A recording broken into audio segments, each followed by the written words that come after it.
কেউ যদি কারো অবর্তমানে দোয়া করে তখন আল্লাহ তার ঘাড়ের উপরে ফেরেশতা দাঁড় করে দেন। ফেরেশতা দাঁড় করিয়ে দেন। আপনি যদি বলেন আল্লাহ অমুককে ধ্বংস করো, তখন ফেরেশতারাও বলে ওয়ালা কাবি মিসলিন, আল্লাহ তোমাকেও ধ্বংস করুক। আর আপনি যদি বলেন আল্লাহ অমুক ভাইকে তুমি কল্যাণ দাও, ক্ষমা করো, তখন ফেরেশতারা বলে আল্লাহ এই লোকটাকে কল্যাণ দাও, ক্ষমা করো। মানে আপনি মানুষের বিপদ ডাকতে গিয়ে কার বিপদ ডাকছেন আপনি তো বুঝতে পারছেন না। ওমর রাদিয়াল্লাহু আনহু তৎকালীন সময়ে ইসলাম গ্রহণের পূর্বে অত্যন্ত সাহসী, অত্যন্ত কুখ্যাত, অত্যন্ত অসৎ মানুষ ছিলেন বলে মানুষ ধারণা করে, তাই না?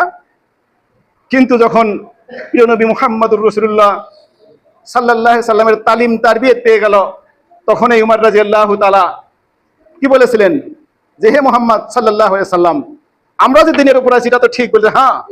এর পরিণতি তো জান্নাত। বলছে হ্যাঁ। ওরা তো বাতিল পথে আছে, তাই না? বলে হ্যাঁ। বলে তাহলে চলুন আমরা প্রকাশ্যে কাবা ঘরে সালাত আদায় করবো। সুবহানাল্লাহ, কি সাহস ছিল তাদের!